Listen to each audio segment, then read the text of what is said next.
The National Sovereign Investment Authority (NSIA) says the President Muhammadu Buhari-led administration is ready to undertake some infrastructural projects which have been abandoned for as far as 50 years.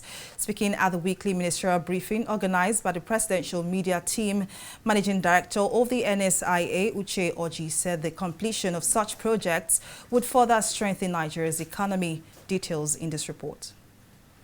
Nigeria has a number of long-standing and abandoned infrastructural projects scattered across different parts of the country. One of them is the Second Niger Bridge, a project which kicked off in September 2018.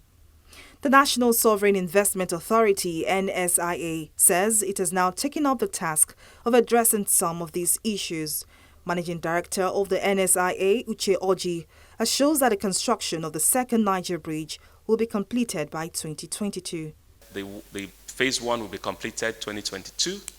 We're starting work on the access road, which takes us, again, for those who may or may not know the area. If you're coming from Benin, you have to, before you get to Asaba Airport, you bypass into a new road we're constructing. So the road will bypass Asaba completely, bypass Onitsha, and then come out going towards Owerri. Now, there are two other smaller bridges that will take you back into Onitsha and Asaba. I thought to show this because I think, again, this has been something that's been in the works from when I was in primary school, and that was a very long time ago. And finally, under this administration, through the PIDF, is getting done. The NSIA boss also clarified misconceptions about the costs of the Lagos-Ibadan Expressway when compared to the Abuja-Kaduna-Kano Expressway. Abuja-Kaduna-Kano initial scope was to rehabilitate 92.5 kilometers, but we've changed it to full reconstruction of the entire road. Something very funny came up. Somebody said, oh, it's the most expensive road in the world, blah, blah, blah, and it's not. Okay, let me start by making sure I correct that impression. It is not.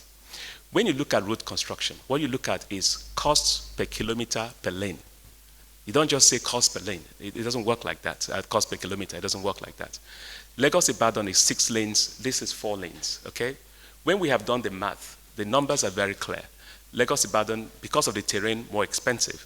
This one, because of the terrain, per kilometer per lane, not as expensive. It's just a very long road. On Nigeria's vast mineral deposits, Oji said the agency is ready to invest into the nation's untapped resources.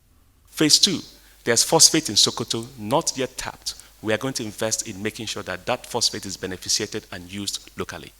Phase 3, there is potash in Bauchi running all the way to Gombe to Benue State. Again, not tapped. These are the things we're going to spend time on. Ultimately, when the PFI program is completed, you will hardly see us import anything because all of these things are in Nigeria.